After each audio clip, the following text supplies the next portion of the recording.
semua, perkenalkan saya Kisti Hafizah Lubis dari Universitas Negeri Medan dengan NIM 42335300010.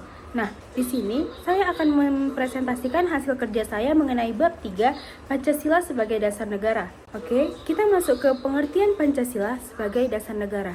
Nah, Pancasila sebagai dasar negara berarti setiap aspek ketatanegaraan Indonesia harus berlandaskan pada nilai-nilai Pancasila yang berfungsi sebagai fondasi utama dalam membentuk dan mengatur negara. Pancasila yang terdiri dari nilai ketuhanan, kemanusiaan, persatuan, kerakyatan, dan keadilan sosial bukan sekedar ideologi, tetapi juga panduan untuk berbagai aspek kehidupan berbangsa dan bernegara.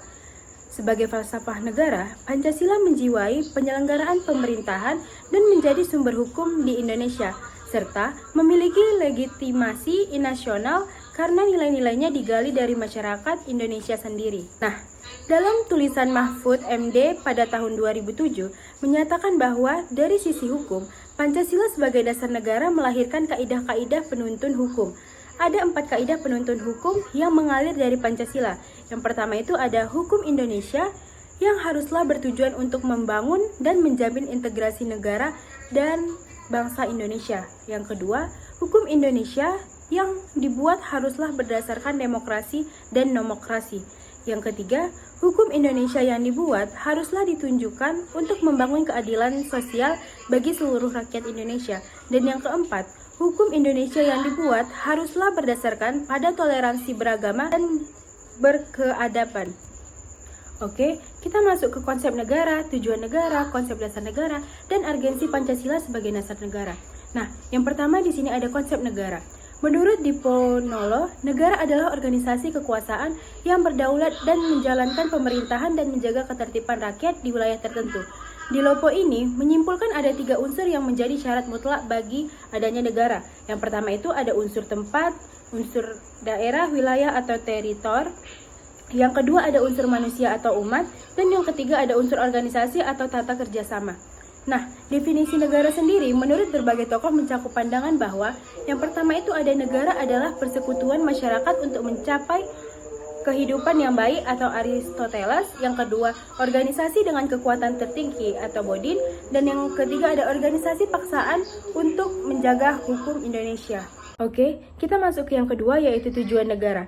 Diponolo merangkum 5 tujuan utama negara, yaitu kesejahteraan dan kebahagiaan hidup, kemerdekaan, kekuatan dan keagungan, kepastian hidup, serta keamanan dan keadilan. Ada 2 aliran utama untuk mencapai tujuan negara, yaitu aliran liberal individualis yang percaya kesejahteraan dicapai melalui persaingan bebas, dan ada juga aliran kolektivis atau sosialis yang menekankan ekonomi terpimpin. Nah, tujuan negara biasanya tercantum dalam konstitusi. Di dalam Indonesia, tujuan negara meliputi perlindungan rakyat, kesejahteraan umum, pendidikan, dan perdamaian dunia. Pendekatan untuk mencapai tujuan ini terbagi dalam pendekatan kesejahteraan dan pendekatan keamanan. Kita masuk ke konsep dasar negara. Secara etimologis, istilah dasar negara memiliki makna yang sama dengan istilah seperti norma dasar, norma hukum, cita negara, dan juga dasar filsafat negara. Secara terminologis, dasar negara diartikan sebagai landasan dan sumber dalam pembentukan serta penyelenggaraan negara. Hasnawiyaski menjelaskan bahwa dalam tatanan hukum, suatu negara terdapat kaidah tertinggi yang disebut Stats Fundamental Norm yang di Indonesia adalah Pancasila. Dalam pandangan lain, konsep cita negara ini merujuk pada hakikat terdalam dari suatu negara, seperti yang dijelaskan oleh J. Overheim, ahli hukum tata negara dari Belanda. Oke, kita masuk ke urgensi Pancasila sebagai dasar negara. Dalam pidato 1 Juni 1945, Soekarno menyebutkan dasar negara Indonesia dengan istilah pandangan hidup yang merupakan landasan filosofis bagi negara Indonesia merdeka. Nah, Pancasila ini berperan sebagai alat pemersatu bangsa dan sebagai panduan dalam perjuangan melawan imperialisme. Setiap bangsa memiliki cara dan karakteristik perjuangannya sendiri, begitu pula dengan Indonesia dengan Pancasila sebagai identitas dan kepribadian nasional. Urgensi Pancasila sebagai dasar negara dapat dilihat dari 2 pendekatan, yaitu institusional dan sumber daya manusia. Secara institusional, Pancasila membentuk negara modern yang memenuhi kepentingan nasional. Nah, sumber daya manusia ini berperan dalam implementasi nilai-nilai Pancasila oleh pejabat publik untuk menghasilkan kebijakan yang mencerminkan kepentingan rakyat. Lalu di sini ada hubungan antara proklamasi dengan pembukaan Undang-Undang 1945. Nah, proklamasi 17 Agustus 1945 bukan tujuan akhir, melainkan sarana yang mencakup dua hal, yaitu pernyataan kemerdekaan Indonesia dan tindakan-tindakan yang perlu dilakukan setelah kemerdekaan. Hubungan dari proklamasi ini dengan pembukaan Undang-Undang 1945 ditunjukkan melalui beberapa poin. Yang pertama, itu ada pernyataan kemerdekaan di alinea ketiga pembukaan yang menunjukkan keterkaitan erat antara proklamasi dan pembukaan. Yang kedua, pembukaan undang-undang dan penetapan undang-undang Presiden dan Wakil Presiden pada 18 Agustus 1945 yang merealisasikan bagian kedua dari proklamasi. Dan yang ketiga, ada pembukaan Undang-Undang Dasar yang menjelaskan cita-cita kemerdekaan dengan asas Pancasila. Dan yang keempat, itu ada hubungan ini juga memberi penjelasan penegasan pertanggungjawaban atas pelaksanaan proklamasi yang dilaksanakan pada 17 Agustus 1945. Pancasila di sini juga berfungsi sebagai pedoman dan pembentukan peraturan dan penyelenggaraan negara, sehingga para pejabat negara tidak kehilangan arah dan pembangunan bangsa dijiwai oleh nilai-nilai Pancasila. Hal ini bertujuan untuk mewujudkan masyarakat adil dan makmur. Pancasila sebagai dasar negara tumbuh dari cita-cita yang hidup dalam masyarakat Nusantara dan tidak dipaksakan dari luar. Lalu, kita masuk ke hubungan antara Pancasila dengan pembukaan Undang-Undang RI tahun 1945.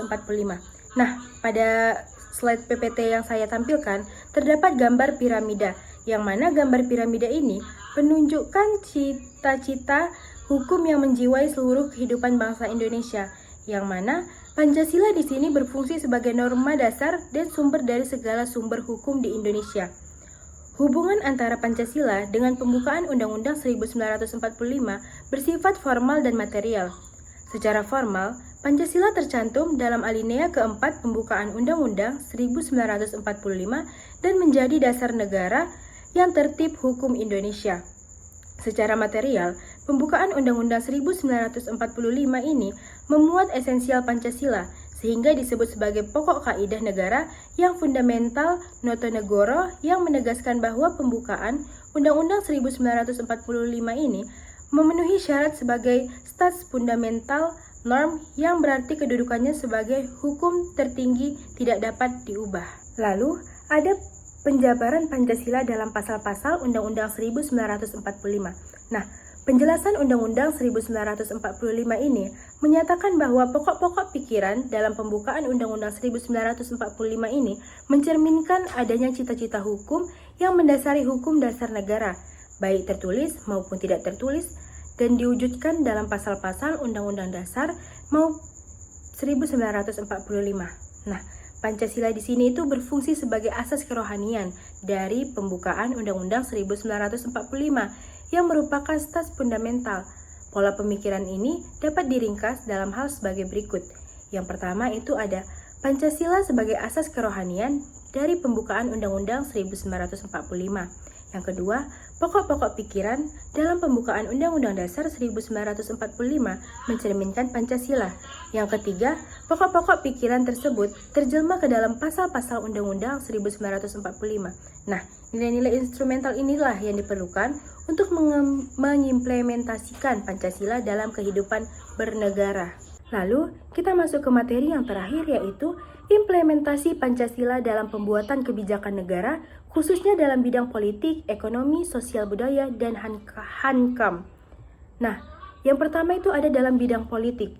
Di bidang politik ini, implementasi Pancasila dalam politik diwujudkan melalui sistem politik berbasis kedaulatan rakyat yang meliputi dua sektor, yaitu suprastruktur politik yang mencakup lembaga pemerintah seperti legislatif, eksekutif, dan yudikatif. Dan yang kedua ada infrastruktur politik yang terdiri dari organisasi sosial politik, partai politik, dan media massa yang memberikan masukan kepada suprastruktur.